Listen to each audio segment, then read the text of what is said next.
Today, we're going to talk about how to stop cravings, which will allow you to lose weight. 3 unconventional methods that will absolutely work. Why? Because I've tested them myself. So, hi, if you're new to my channel or new to wherever you're finding me, welcome. I'm Dr. Lori Marvis. I am a board-certified family and lifestyle medicine physician, and have been helping people lose weight and get healthier, reverse diabetes, reverse that high cholesterol, hypertension, through lifestyle interventions. And the beautiful thing is you're trained in traditional medicine, but you also have this amazing tool set about nutrition and exercise, stress reduction, all of that great stuff. So welcome if you're new, but let's jump right in. First of all, when we think about cravings, right, they feel like they overtake us. And sometimes they get so strong and so big, you almost become fearful of them, right? That there's this little voice in your head that just won't stop until you give in. It's kind of like the 2-year-old that has a tantrum and you give them a lollipop and they stop, but then they come back bigger and meaner, wanting the same thing over and over. So let's talk a little bit about what that craving is. So I'm going to give you a little bit of, very quickly, some education on what actually causes a behavior. There's 3 elements that are actually very important for a behavior to happen. And then we'll dive into why these 3 methods work really, really well. So you may be familiar with BJ Fogg. If you haven't, check out his book, Tiny Habits, an amazing book. He's a behavioral scientist from Stanford, and I've taken some classes from him, and it's been absolutely phenomenal to learn about behavior. So he has this thing called the Fogg behavior model, and there's 3 things that are required for a behavior to happen at any point. You need a prompt, motivation, and the ability to do it. A prompt or trigger is something you see, think, do, something makes you, oh yeah, I need to do that. 2 is the motivation, right? Sometimes you really want to do something, sometimes you don't, but most of the time, if you're going to do something, you need that motivation to be there to do it. Next is the ability to actually do the behavior that we're talking about. So let's say that it's a goofy one, but you'll remember it. You got to go to the bathroom. Well, there's a prompt. The bladder wall is expanding, saying, hey, I'm down here, I'm full. Number 2 is the motivation. Yeah, you have some strong motivation because it's very uncomfortable and, well, we don't want to make a scene. And 3 is the ability. You have the ability to go to the bathroom, hopefully somewhere close. That behavior, and you can think of any behavior and you will find that there's those 3 elements. Now, the cool thing about the 3 methods I'm about to dive into is we're really going to be talking about moving the one thing is called the ability, right? So we want to make something harder. If we don't want to do it, if you wanted to be able to do something, you make it easier. And there's some other elements you can play with the trigger and the prompts, and then the motivation. I don't even necessarily worry so much about motivation because it's a finicky friend. It comes and it goes as it pleases. Well, we're going to talk about the first one is an oral obstacle. You're like, what is that? Well, we're going to make the ability to eat harder. And why am I saying this? Well, as I have said in some other recent videos, I have these Invisaligns in to fix my bite because every time I was biting and I was actually cracking teeth, and not so much worried about, my teeth are pretty straight. I've had braces in the past, but when I was a kid, they pulled 4 molars. Well, not 4 molars, but 4 permanent teeth. And they said my mouth was too small for my big teeth. I'd have left them in and just worked around them. But basically, now that's caused my teeth to shift. So I'm wearing these Invisalign. And I've been wearing them for about, 10 days or so. And I will tell you, it's very uncomfortable to have to take this thing out. I actually have this little hook device that I have to use to pull out the Invisalign.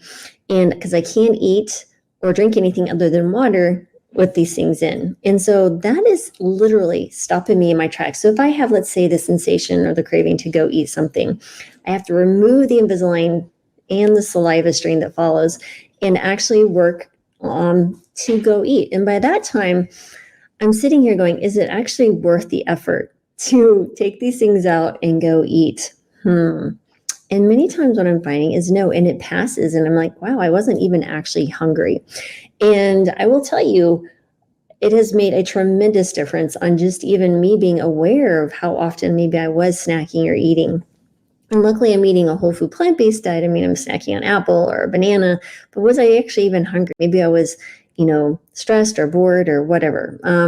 But again, just thought that was an interesting thing, an oral obstacle. They do make other type of things that people can buy online to straighten teeth or whatever, but I'm just throwing that out there. It's just been an interesting experience of mine recently. It is unconventional, but it is absolutely working.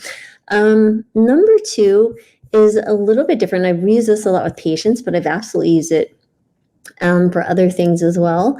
And that really is, think about the post-it note power, right? So remember, there's a behavior, there's a habit, right? So we get a trigger. Remember, I said there's a trigger or a prompt to do a particular behavior. Now we build this habit around it. So when you have a trigger or a habit loop, let's say you have a trigger, then you do the behavior, let's say it's the eating, and there's a reward.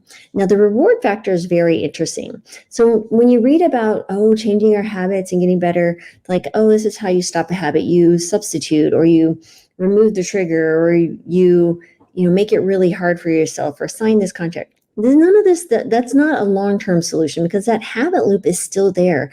That's why if we don't actually dissolve the real habit, if we don't disintegrate the habit, allow it to just go away because we haven't gotten rid of the reward, that is why that habit loop will sit there, and you'll see it show up when someone's really stressed, like they've done well for maybe 3 or 4 weeks, and then suddenly they're like, I wasn't prepared and I'm so hungry. This one time, let me have that donut. And then it just starts the cycle, right? But if you remove the reward, and it's not a like, I'm willpower to it. There's something more subtle to it, but we'll get to that in a second. If you remove the reward, which is why the habit was built to begin with, it literally will dissolve. And I'll share a quick story to illustrate this, and then I'll talk about my method. There was a gentleman I had when I was in Colorado that had smoked multiple packs of cigarettes per day for 40 years. And I had tried everything in my power as a doctor to say, hey, you need to stop smoking. It's not good for your lungs. You could COPD, you could emphysema, lung cancer, it costs a lot of money. You don't smell good. You're just, blah, blah, blah. None of that worked. He goes, Dr. Marbus, I just like to smoke. And I'm like, I check off the list. I can't help everyone, but at least I tried.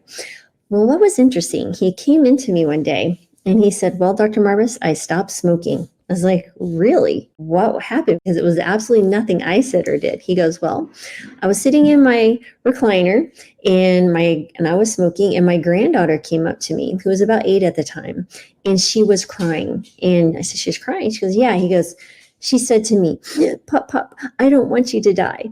And he looked at her and said, darling, I'm not going to die. And he actually said, darling. He said, darling, I'm not going to die. She goes, yes, you will, because I learned at school that people who smoke die, and you smoke, that means you're going to die, and I don't want you to die. He said instantly, the desire to smoke went away. He walked away from smoking after multiple packs a day for 40 years. Nicotine is one of the hardest things to stop. But what has happened was he understood whatever reward he was getting. He became completely aware that was causing more pain. And the pain that he was causing with the smoking to his granddaughter was way, way more important to him than the reward he was getting physically or whatever with the nicotine and that smoking that he had done for 40 years. So how do we do this ourselves? Well, one thing is, remember, that's kind of this physical barrier about eating. We need to do a stop in space, right? So we need to halt the craving and then give ourselves times and space, right? So we put space and time between the craving and the action. And what this allows us to do is go from being mindless to mindful, right? So we're disengaging what I call the Lizzie lizard brain, the primitive brain, the caveman brain, and we're engaging our frontal lobe that has evolved to help us navigate this crazy world in our thinking brain, right? We're bringing, bringing the thinking brain back online. So we're becoming mindful. That's a better way to describe it. And how do you do this? Well, those little things called Post-it notes. You stick them on whatever is triggering you, right? And there's a few things what you want to do. What this is, if you put it on, let's say, the cabinet where, let's say, there's Girl Scout cookies. Yeah, that's mine. You put them on there and it's big and red, and you can use a stop sign, use whatever you need. You stick it on there and you say stop.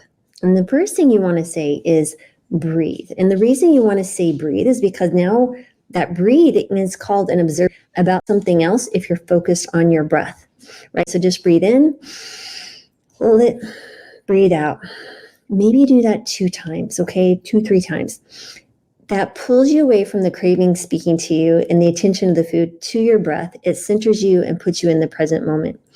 Next, you want to remember your why. You want to remember the why you stuck it on there, right? Is it because you want to be able to travel and or not be in pain? You want your blood sugars to improve. You want to look good for your son or daughter's wedding. All of these whys. Remember your why. You can even put the why on the stop sign, right? You could write that down. You can even write these steps. Next is you really want to think about the craving as a separate entity, right? You can name it. Like I said, Lizzie Lizard Brain is the name of anything that I don't particularly like, the thoughts, the emotions. I'm like, oh, Lizzie Lizard's back. You can call her whatever. And I apologize to anyone named Lizzie or Elizabeth. It's just, it rhymes with Lizard Brain. And well, there is that. So you want to thank them for being, because the more you fight it, you've heard the saying, whatever you resist, persist, is absolutely true. So if we just think it and welcome it, we turn to the craving. Don't be afraid. It's not going to bite you. And just say, yeah, thank you for coming. And what are you thanking it for? You're saying, thank you for making me mindful. You are now going to use those cravings as your tool for building your mindful muscle. And remember, bringing the mindful brain online is the key to start to disintegrate the reward. Now let's start working and chipping away at the reward. What do you do here? Well, you're going to start investigating. You're going to start asking it questions, getting in touch with your body. Am I actually hungry? Maybe not. Well, maybe I am. Maybe my stomach's growling. The answers are fine. You're just investigating. You're giving yourself time and space between the craving that's crusting, but it will subside, guys. Just give it a chance. And next, just like, how will I feel if I eat this, right? How will I feel if I drink this? How will I feel if I continue to engage in whatever the behavior is? Will this bring me closer or further away from my why? Okay. Next is, if I am hungry, if your stomach's gurgling, is there a healthier alternative available for me to eat right now instead of this thing? That's an option. Next, you want to end whatever and you can keep going. You can keep asking those questions. Those are just a few that are really get to the core of the reward.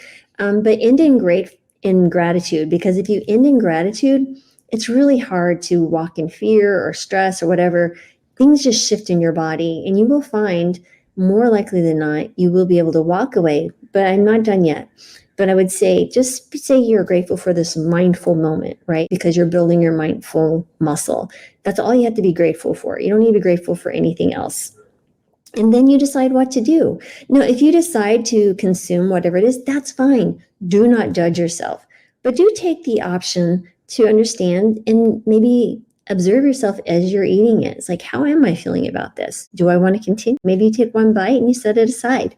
Or maybe you walk away and say, wow, actually, I feel okay about this. The craving has passed. I think that's really, really powerful. And I really want you to, if there's anything you get from this video, is to understand that the right action will emerge from stillness. The right action will come from your mindful brain, your mindful mind. And if you give it a chance to sit in stillness and allow you to decide what you truly want, your inner being really, really wants, that's where you will see change. And like I said, it may take some time. So maybe you do this for 2, 3, 4 weeks, and it's just gets easier and easier and easier. And before you know it, you'll probably walk away from that craving because that reward has disintegrated. The investigating part is making the reward less interesting, right? The brain's going, maybe this isn't so rewardful after all, because I'm asking questions. A lot of my answers are maybe negative, right? And so that is really interesting. So let me get on to the third one. 1 is the oral obstacle. 2 was the post-it power.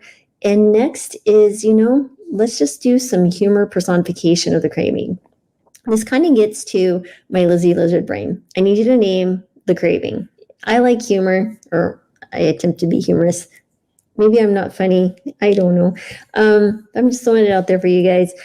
Come up with whatever it is, bad dad jokes, and you may think these are what these are, but I want you to think about the craving as you're coming up. Maybe you don't have time to go through that whole mindfulness exercise, right? Try this instead. Maybe you're busy, or this may be also if you find yourself spiraling into worry or other anxiety. That tends to be more my default mode. Talk to it, right? So when we talk about the food craving, how about I'm going to give you 5 humorous little puns. Forgive me if you don't like these, but this is what it is. Oh, hi there, Craving, Lizzie, whatever. I see you've decided to drop by uninvited again. Sorry, but on my strict only when I really need it policy today. Maybe try next year. Okay, next. 2. Hello, Lizzie. My old frenemy, friend and enemy. Are you back to ruin my plans again? Well, joke's on you. I'm remembering my why, and I have a busy schedule, so you'll just have to wait in line. 3. Oh, Craving, you sly little devil. Are you back to ruin my plans again? Well, joke's on you. Sorry. Oh, Craving, you sly little devil, trying to seduce me with promises of instant satisfaction. Nice try, but I'm on to your tricks. Go bother someone else for a while. Next is, hey, Craving, didn't you get the memo? We're social distancing, so why don't you stay 6 feet away from me and my kitchen for just a little bit? And the last one, oh, look who it is, Craving. You're like a bad Netflix show, tempting at first, but I know I'll regret it later. Time to change the channel. So anyway, goofy, I know. But make up your own. Take those. I don't care. Whatever works for you. But I thought I would share those things with you. And what I've seen really, it just empowers you versus you feel helpless, right? And the whole point of your weight loss journey is, yes, it is calories and movement and all that. But honestly, more importantly, is understanding your mind and that you are in control, the deeper you, the amazing you, the spiritual you, the whatever you want to be. It is that thing. You're not your thoughts. You're not these emotions that just arise and you feel helpless. You're the observer of those things. And so let's go build our mindful muscle, guys. And as always, remember, the right answer will come from stillness. And I'm sending you gratitude and thankful for being here with me today. Love, joy, and peace and healing, because all of us need a little bit more of that in our world. So have a good day.